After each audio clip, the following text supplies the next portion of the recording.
What's up, guys? JP back at you once again, bringing you guys day number 17 in my 4th annual 31 Days of Horror. This is a series in which we watch and review 31 horror films in 31 days, all during the month of October, leading right up to Halloween. Of course, this year we are tackling the Universal Monsters box set, and continuing along, we have 1943's The Phantom of the Opera. The Phantom of the Opera follows a violinist who plays in an opera.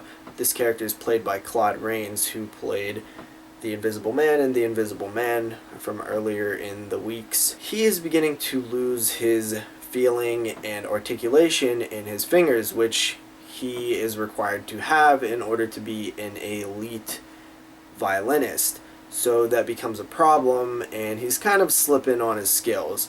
So the manager of the opera decides to let him go, figuring he has to have had a lot of money built up from being a violinist for so long.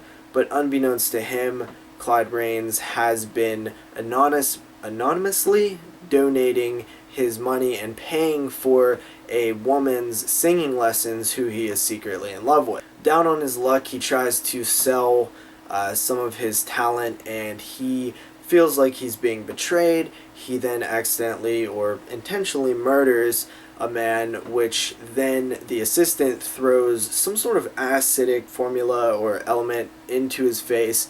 He runs off into the sewers. Meanwhile, the police chase him. He dons the mask of the Phantom, which he steals from a costume wardrobe, and he begins to haunt or troll the halls of the opera house, and there's sort of this love triangle with him and that girl that he's in love with. So right away I gotta say, this one was boring.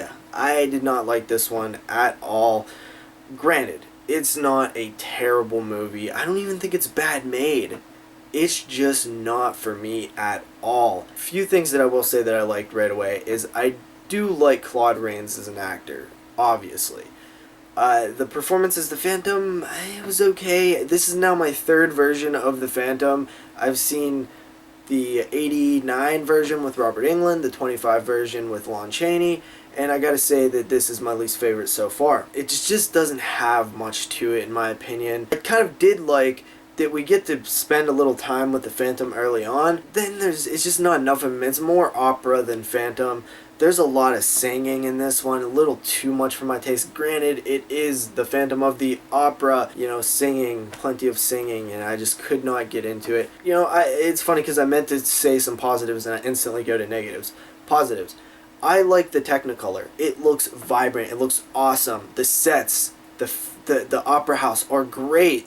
Some of the behind the opera stuff with the scaffolding and things like that, it's so cool. I really did like that. I love the setting for this film. It's just not a fun movie. Granted, it's well made, but it is just boring as F, man. I tell you, I could not get into this one at all.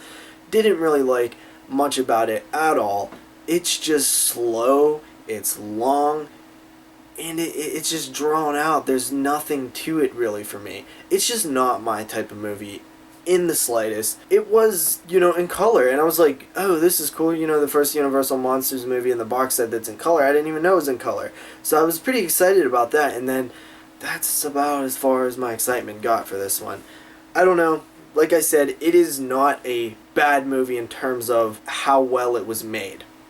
It's just not for me at all, so I'm going to come in at an average rating because I think that this movie is decently made and it does have its audience. I am just not that audience, so I don't like it, but I can't really say it's a bad movie. So I give it a 5 out of 10, average for me. See you guys next time with another review. Peace.